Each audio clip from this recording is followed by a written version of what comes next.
మనం విజ్ఞాన వీచికలని మాస్టర్ గారు చాలా విశేష పరిశోధన చేసి దైవం యొక్క ఉనికిని శాస్త్రీయంగా నిరూపించవచ్చు, సైంటిఫిక్గా దేవుడున్నాడు అని చెప్పటం సాధ్యమవుతుంది అనే విషయ వివరణకు ఎంతో దోహదం చేసే ఒక గ్రంథాన్ని రాశారు ఆయన.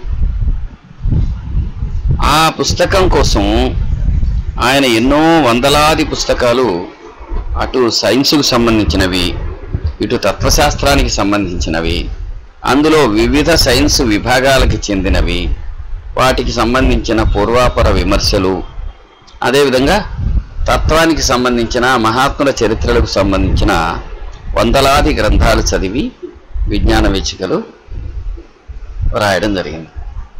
నిజానికి విజ్ఞాన వీచికలు వాల్యూమ్ పరంగా, పేజీల పరంగా చూస్తే చిన్న పుస్తకం, కానీ విషయం పరంగా చూస్తే మాత్రం అది ఒక ఎన్సైక్లోపీడియా, విజ్ఞాన సర్వస్వం అని చెప్పుకోదగినంత విశేషమైన పెద్ద సబ్జెక్ట్ విషయం. అది ఒక సిద్ధాంత గ్రంథం లాంటిది, అది అంత పెద్దది.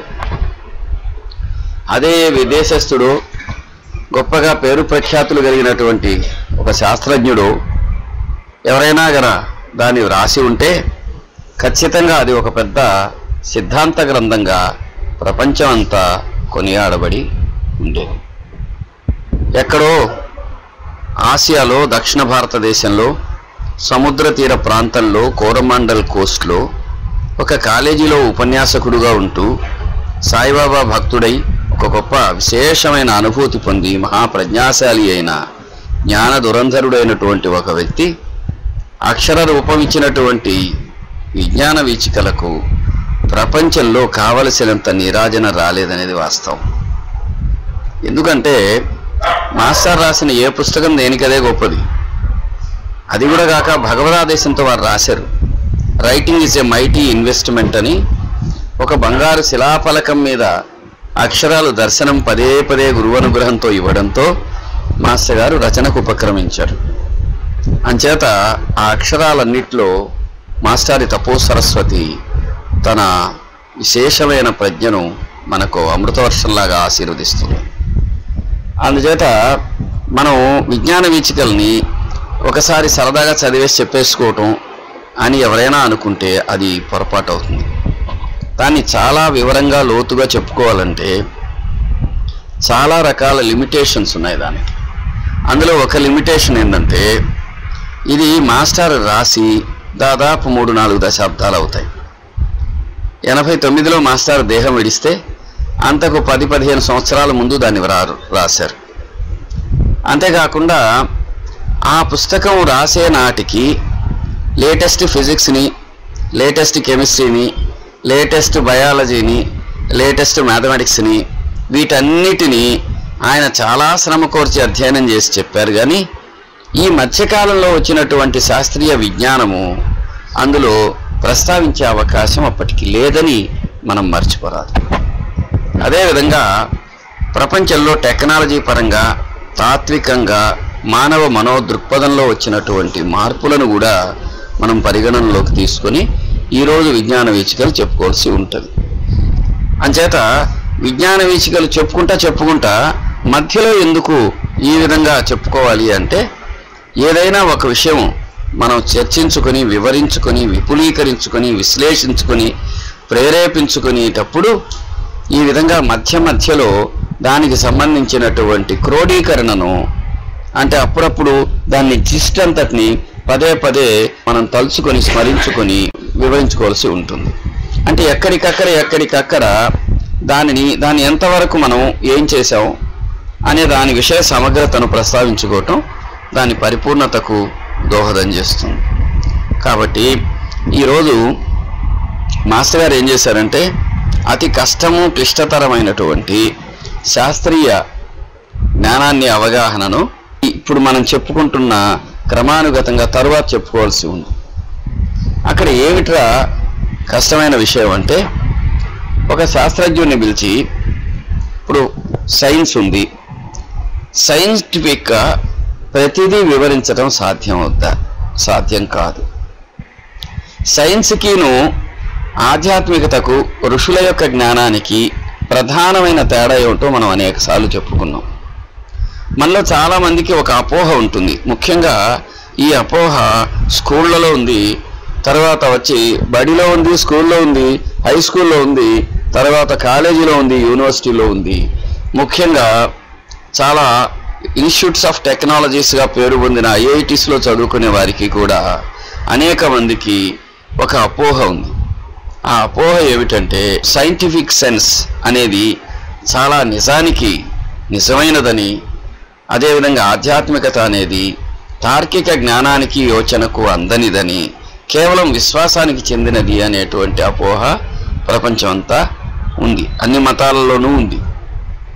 కానీ వాస్తవానికి ప్రపంచంలో చాలామందికి తెలియని విషయం ఏమంటే శాస్త్రజ్ఞానము కంటే ఆధ్యాత్మిక జ్ఞానం గురించి చెప్పిన ఋషులు ఎక్కువగా లోతుగా పరిశోధన చేసినవారు. సైన్స్ కంటే ఆధ్యాత్మిక జ్ఞానం కోసం కృషి చేసిన ఋషి యొక్క అంతరంగం విస్పష్టమైంది. అంటే ఇంకొకటి ఏంది, వాళ్ళు ఇంకా లోతుగా పరిశోధన చేశారు. నేను మీకు ఒక ఉదాహరణ చెబుతాను, మీరు కూడా దాన్ని బాగా లోతుగా ఆలోచించండి. శాస్త్రజ్ఞుడైనటువంటి వ్యక్తి, అతడు ఏ శాస్త్రజ్ఞుడైనా కావచ్చు, అతడు ఫిజిస్ట్ కావచ్చు, అతడు రసాయన శాస్త్రవేత్త కావచ్చు, అతడు భౌతిక శాస్త్ర విభాగంలో దేనికి చెందినవాడు కావచ్చు, అదేవిధంగా వచ్చి ఏ రకమైనటువంటి శాస్త్రజ్ఞుడైనా అతడు ప్రాథమిక సత్యంగా మనిషిని, మనస్సుని, మన బుద్ధిశక్తిని ఒప్పుకుంటాడు. అంటే అర్థం ఏంటంటే కంటితో చూచేది శాస్త్రజ్ఞుడు నమ్ముతాడు, చెవితో వినేది శాస్త్రజ్ఞుడు ఒప్పుకుంటాడు, ముక్కుతో వాసన చూస్తే ఆ వాసనను సత్యంగా భావిస్తాడు. వీటన్నిటి సమాహార రూపమైన మనస్సును శాస్త్రజ్ఞుడు సత్యమని నమ్ముతాడు. మనస్సుతో ఏదైనా గ్రహించగలిగితేనే అది సత్యం అని అనుకుంటాడు. కానీ తత్వజ్ఞుడైనటువంటి ఋషి, ఆధ్యాత్మికవేత్త దాన్ని ఒప్పుకోడు.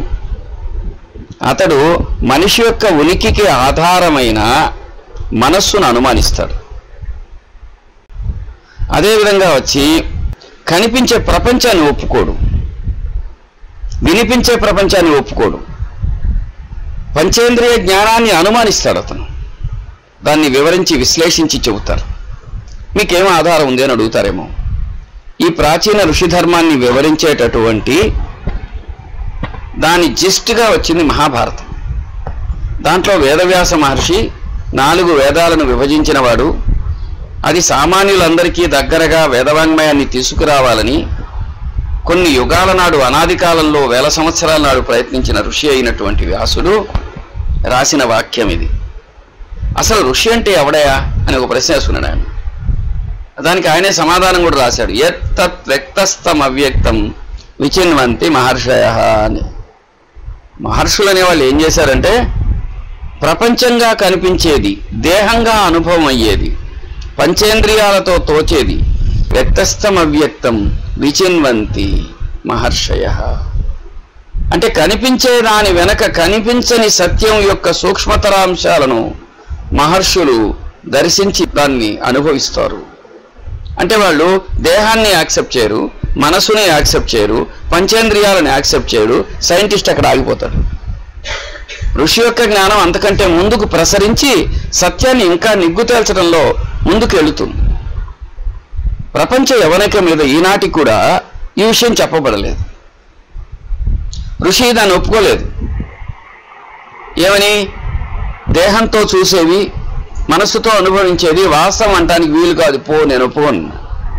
మరి దేన్ని ఒప్పుకుంటావయ్యా అంటే చైతన్య స్ఫూర్తితో మన లోపల ఉండే జీవ చైతన్యం పరిశుద్ధమై ఒక జ్ఞానంతో వెలిగే స్థితిలో అనుభూతమైంది మాత్రమే ఒప్పుకుంటాను నేను. నీకు కూడా ఆ ట్రైనింగ్ ఇస్తే, సాధన చేస్తే, తపస్సు చేస్తే నీకు అది సత్యం అని తెలుస్తుంది. పరమసత్యం అనేది ప్రాపంచిక సత్యం కంటే చాలా గొప్పది. కాబట్టి మీరందరూ పొరబాడుతున్నారు.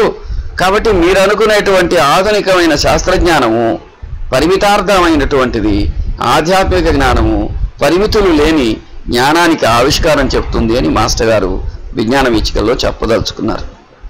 అంచేత విజ్ఞాన వీచికలలో మాస్టర్ చేసిన ప్రయత్నము ప్రపంచ మానవాళిలో అరుదైన అంశం, చాలామంది మేధావులకు అర్థం కాని అంశం. ఎంతోమందికి చాలామంది అది అప్రస్తుతం అనుకుంటారు. నీ ఉనికికి ఆధారమైన సత్యం అప్రస్తుతమైతే దానికంటే ప్రస్తుతమైన సత్యం ఏముంటుంది? మనందరం ఆధ్యాత్మికత గురించి అవగాహన కోసమే ప్రయత్నించేవారం. ఇప్పుడు ప్రశ్న ఏంటంటే, అత్యాధునికంగా నమ్మే శాస్త్రజ్ఞానము, అతి ప్రాచీనమని చెప్పే ఋషి జ్ఞానము, వీటి పట్ల నీకున్న అనుమానం ఏమన్నా ఉందా? అసలు అది అప్రస్తుతం నువ్వు అసలు ఏమీ ప్రశ్న వేసుకోలేదా అనేది ఒక పాయింట్. రెండోది ఏమిటంటే, అది ఎందుకు అవసరం అంటే, నీవు శ్వాస పీల్చడం యొక్క తత్వం నీకు అర్థం కాకపోతే నీకు భగవంతుడు బుద్ధి ఇచ్చి ఏం ప్రయోజనం? అదేవిధంగా ఏ విధంగా అయితే ఒక శరీర శాస్త్రజ్ఞుడు దాన్ని వివరిస్తాడో అలా మన జీవితం ఏమిటి, మనం ఎక్కడున్నాం, అసలు ఈ సృష్టి ఏమిటి, దాని తత్వం ఏమిటి, అవి తెలుసుకోవటం మేధో లక్షణం గల మానవుడి లక్షణం. అందువల్ల జీవితం యొక్క ప్రాథమిక సత్యమైన ఆధ్యాత్మికతను, శాస్త్రజ్ఞానాన్ని, ఈ రెండింటిని గురించి సమన్వయం చేసుకోవటం ప్రతి వారికి అవసరమని నమ్మి మాస్టర్ ప్రబోధించడానికి ప్రయత్నించారు. తన యావజ్జీవితం దానికే కృషి చేశారు. ఈ విషయమై మీకున్నటువంటి సంశయాలు, అభిప్రాయాలు వీటిని గురించి ఇప్పుడు చెప్పవచ్చు. కృషి విజ్ఞానం అందరికీ అవసరం కదా. అయితే ప్రపంచంలో అనేక రకాల ఇజములు కానీ విప్లవాలు కానీ ఎంతో ఫాస్ట్గా పాకినట్టు ఉంటాయి. కానీ మన భారతీయ తత్వ విజ్ఞానం ప్రపంచం మీద అంత ఇది లేకుండా పోయింది. ఎందుకని? ఆధ్యాత్మికతలో నిరాశావాదం లేదు. ఒక విషయం చెబుతాను. నేను ఇక్కడ కూర్చొని, మీరిక్కడ కూర్చొని, మనం ఇక్కడ కూర్చొని ధ్యానం చేస్తాం, భగవంతుణ్ణి స్మరిస్తాం. క్రమంగా మన జీవచైతన్యపు జ్ఞానతరంగాలు అలా ప్రసరిస్తాయి. అవి ఎక్కడి దాకా ప్రసరిస్తాయి? సృష్టి ఉన్నంత వరకు వాటి వంతు ప్రభావాన్ని కలిగి ఉంటాయి.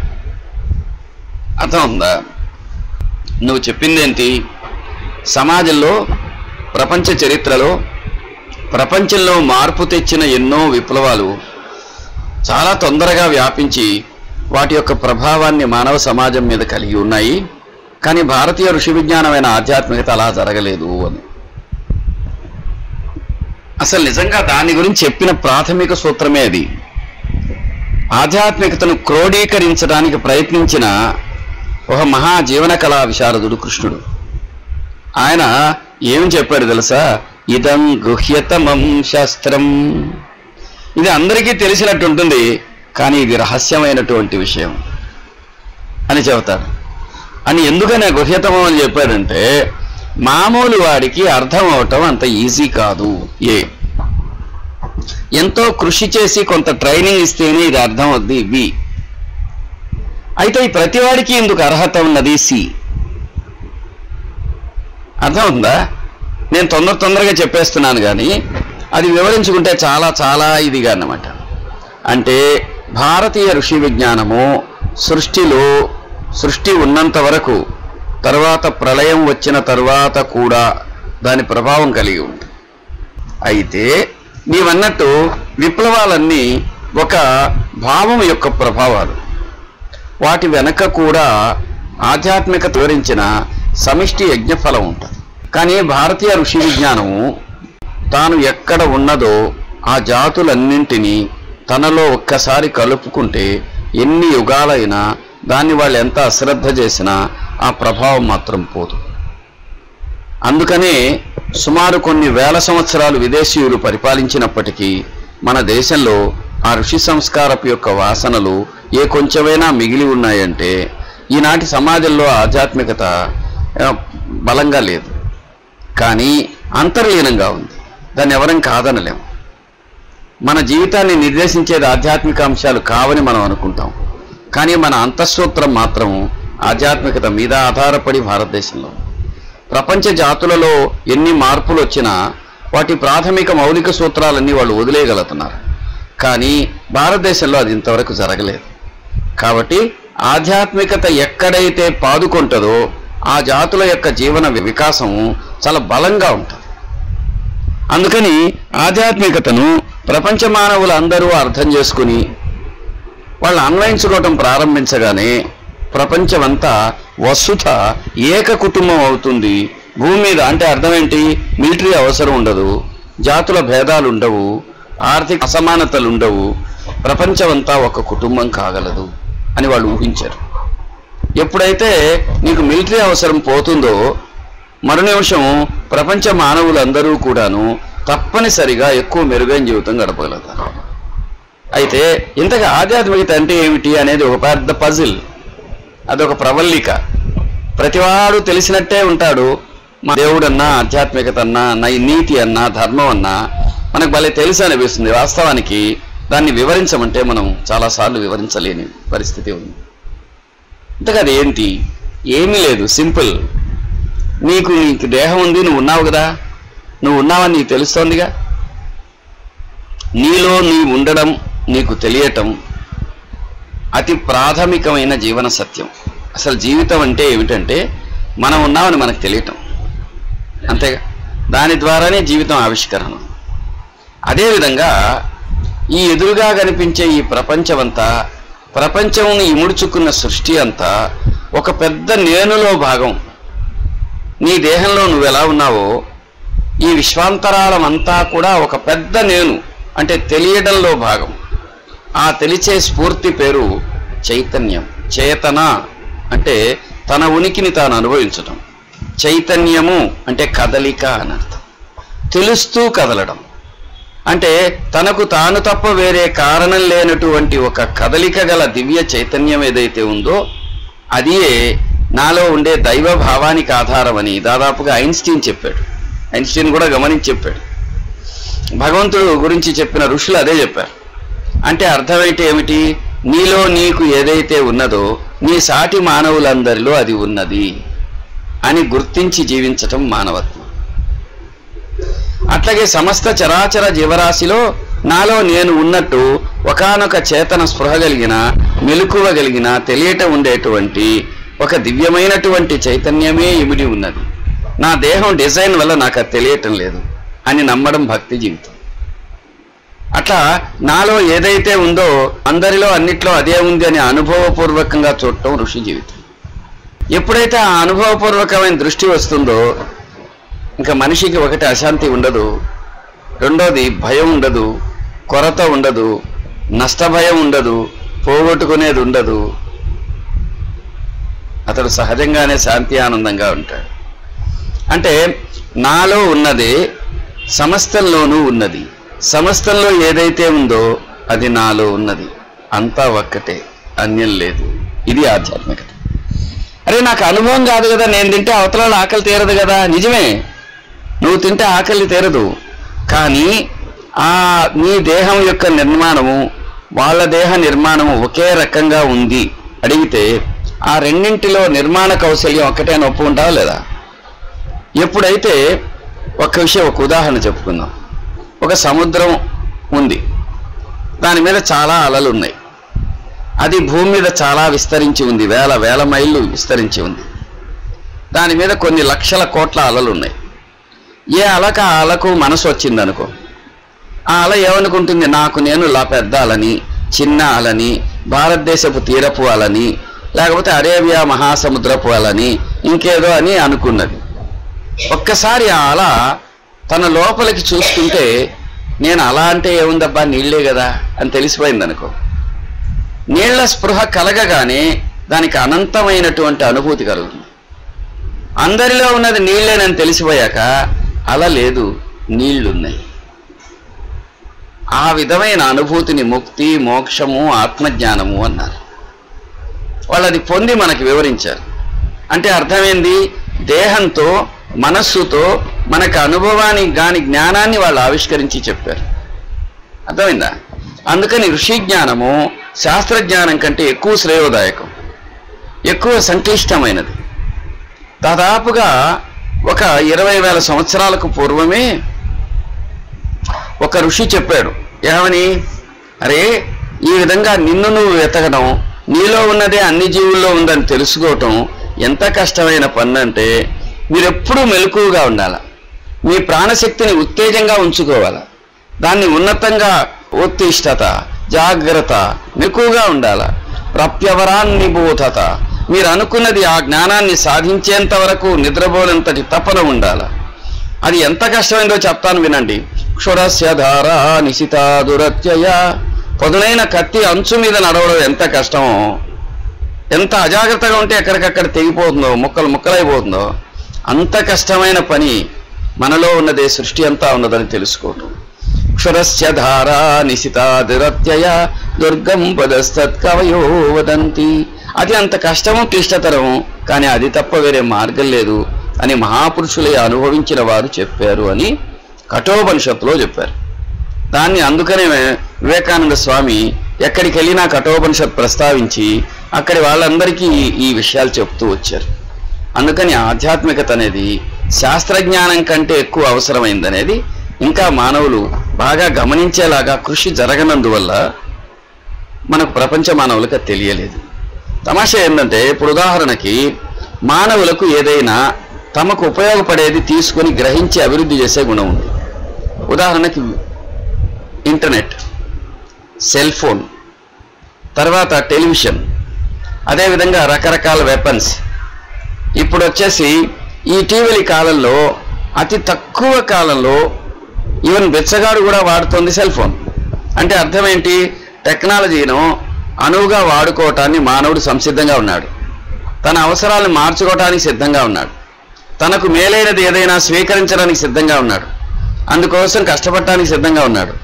కానీ అది అందించే చేవ సత్తువ ఈ ఆధ్యాత్మికతను విశ్వసించేటటువంటి వారు ఎవరైనా కానీ అందిస్తే, దాని యొక్క మహత్తర ప్రయోజనం తెలిస్తే మానవులందరూ ఆధ్యాత్మిక జీవనం గడపడానికి సమాయత్తం అవుతారన్న భావనే వివేకానందుడి కృషికి మూలం. భరద్వాజ మాస్టర్ ప్రయత్నం కూడా అట్టిదే. అంటే సర్వమానవాళికి హితకరమైంది ఆధ్యాత్మిక జీవనం. కులాలు, మతాలు, పరిమితులు ఇవన్నీ కూడా మధ్యలో వచ్చినవి. ప్రాచీనమైన ఋషి విజ్ఞానము మనలో ఉన్నదే సమస్తల్లో ఉంది, సమస్తంలో ఉన్నదే మనలో ఉంది. అన్వేషణతో అది అనుభవిస్తే ఇక దుఃఖం ఉండదు, శాశ్వత జ్ఞానానంద పదం ఉంటుంది, మరణం కూడా భయపెట్టదు అని చెప్పి వారు ప్రవచించారు. కాబట్టి దాని గురించి ఈనాటి ఆధునికంగా ఉండే సమాజానికి తెలిసే అవకాశమే తక్కువ. ఎందుకని ఇప్పుడు వచ్చిన జాతులన్నీ దే ఆర్ రన్నింగ్ ఆఫ్టర్ సుఖం. సుఖము అనే దాని మీద ఏర్పడిన సూత్రం మీద ఉన్నాయి. మన సైన్స్ టెక్నాలజీ అంతా దానికోసమే ఉన్నాయి. కేవలం అంతకంటే లోతైన తత్వదృష్టిని అలవర్చుకోవటానికి ఇంకా కృషి జరగాల్సి ఉంది. ఆ కృషిని ఒక 150 ఏళ్ల నాడు పోయి ఒక భారతీయ యువకుడు ప్రపంచ యవనికి మీద ప్రారంభించాడు, వివేకానందుడై. అది అందరూ ఋషుల యొక్క ఎక్స్ప్రెషన్. అది ఆయన కేవలం ఒడికే చెప్పొచ్చాడు సిద్ధాంతం. ఆ తర్వాత ఎంతో కృషి జరగాల్సి ఉంది ఈనాటికి కూడా, అది గ్రహించవలే. మన దేశం నుంచి వెళ్ళిపోయే సాఫ్ట్వేర్ ఇంజనీర్స్ లాగా, మన దేశం నుంచి ప్రపంచవ్యాప్తంగా వెళుతున్న మేధావుల్లాగా ఆధ్యాత్మికవేత్తలైనటువంటి మహాపురుషులైన వారు ప్రపంచ యవనికలన్నిటి మీద నిలబడి చెప్పే రోజు రావాలి. కేవలం ఒక అరగంట ఉపన్యాసమో ఒక గంట ఉపన్యాసమో చెప్పటం కాదు. కానీ భారతీయ స్ఫూర్తి అన్ని రంగాలలో అప్పుడప్పుడు నాకు కనిపిస్తూ ఉంటుంది. పోయిన సంవత్సరం హిగ్స్ బాసన్ కనుక్కున్నప్పుడు, భగవంతుడి యొక్క ఉనికిని నిర్ణయించే దైవ కణాన్ని కనుక్కున్నప్పుడు నాకు ఎక్కడ సంతోషం కలిగిందంటే, ఆ హిగ్స్ బాసన్లో ఉండే బాసన్ అనే పేరు సత్యేంద్రనాథ్ బోస్ అనే బెంగాలీ ప్రాంతానికి చెందిన శాస్త్రవేత్త అయిన భారతీయుడిది కావడం. అదేవిధంగా నోబెల్ బహుమతి గ్రహించిన ఆర్థిక శాస్త్రవేత్తలు ఎందరో ఉన్నారు. భారతీయ సంతతికి చెంది తన తల్లిదండ్రులు గురుదేవుడైనటువంటి రవీంద్రుడి దగ్గరకు తీసుకెళ్ళి, అయ్యా మాకు బిడ్డ పుట్టాడు, ఇతడికి పేరు పెట్టమన్నప్పుడు ఇతడు అమర్త్య సేన్ అని పేరు పెట్టినటువంటి అమర్త్య సేన్ ఆర్థిక శాస్త్రంలో నోబెల్ బహుమతి వచ్చి ఒక కొత్త ఆవిష్కారం చేశాడు. ఆయన ప్రపంచంలో పేదరికం ఉండటానికి అజ్ఞానము పేదరికమే కారణం, కానీ మరే ఆర్థికమైనటువంటి అన్ని వ్యత్యాసాలకు చదువు లేకపోవటం, అజ్ఞానం ఉండటం, జ్ఞానం లేకపోవటం, పేదరికం ఉండటం వల్ల మాత్రమే ప్రపంచ పురోగతికి ఇబ్బంది జరిగింది అని చెప్పి కొత్త సిద్ధాంతం చెప్పాడు. ఆయన మనుషులకు గన జ్ఞాన దృష్టి కలిగితే, మనుషులకు గన అజ్ఞానాన్ని పోగొట్టుకునే సేవా సామర్థ్యం ఉన్నట్టయితే వాడు సుజ్ఞానం వైపు నడిపి తన జీవితాన్ని బాగు చేసుకోగలడన్న ఋషి సంస్కారపు ప్రభావం ఆయన పరిశోధనలో మనకు ఎక్కడో అనూచానంగా కనిపిస్తూ ఉంటుంది. అంటే అతని జాతి మూలాలను ఏ శాస్త్రవేత్త దాటలేడని నిరూపణ అయినట్టే కదా.